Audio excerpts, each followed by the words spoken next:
any color you guys decide on the broccoli. Any vegetable that you're adding, which will take a while to cook, I would recommend adding it at the very start here. If you're going in with garlic, I would give this a toss, then add the garlic. You'll see me grating the ginger at this point as well.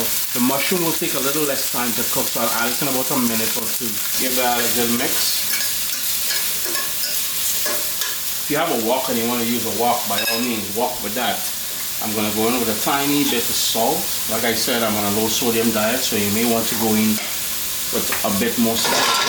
I'm just going to clear a spot in the center, just a little bit. And I'm going to add my mushrooms.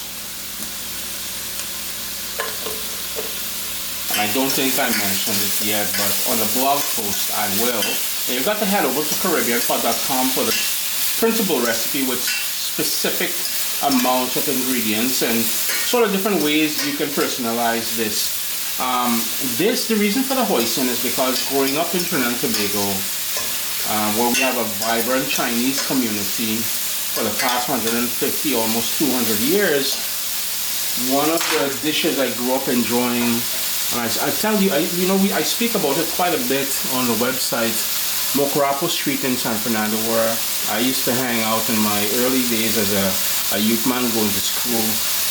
On the weekends, Dad would take us to Kung Fu movies, and then after we would go to the Chinese restaurants and buy these Chinese dishes. This is similar to one of those dishes, and that hoisin sauce has stuck with me from since then.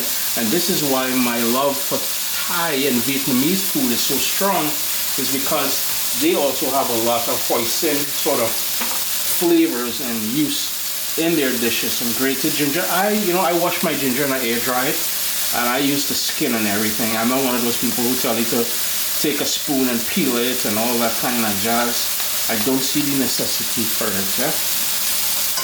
Time for the sesame oil, and I'm not the biggest fan of sesame oil.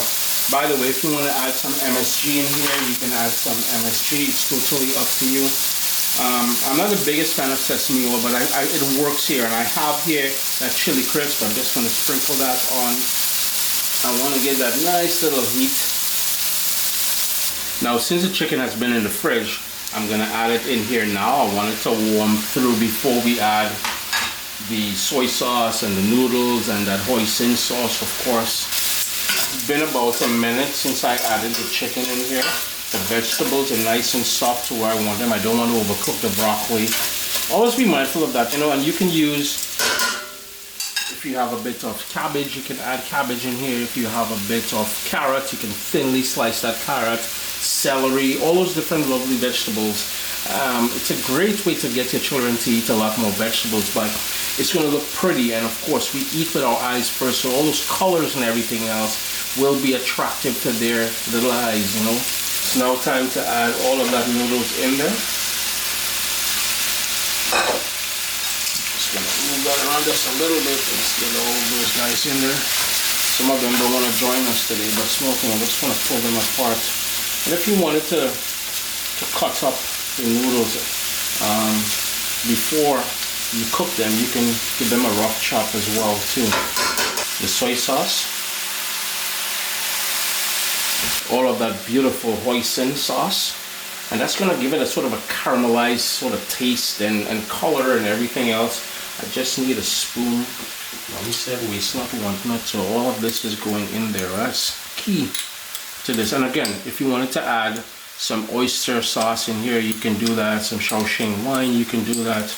All of those different flavorful ingredients we can add. And basically all you need to do now is to give everything a good mix. I want the noodles to be coated with that hoisin first of all, and then I'm going to move everything around, and that is why I'm using tongs to sort of incorporate everything. And it's just going to heat through now, maybe a minute or 2 minutes, and then we're good. Yeah, it's come together nicely. The last thing we need to do is to just top it with the greens from the spring onion, whether you call it spring onion, scallion, some of us call it chive, turn my stove off, and I'm just going to allow residual heat to warm through that scallion that I added there. Chris here, CaribbeanPot.com, a lovely quick little noodle stir fry using that leftover chicken, like I said, I had from, wait a minute, I think I said Sam's Club, but I think I got it over at the Costco. Printable recipe at CaribbeanPot.com. As always, it's a pleasure having you in my kitchen, and I do hope you get an opportunity to give this one a try.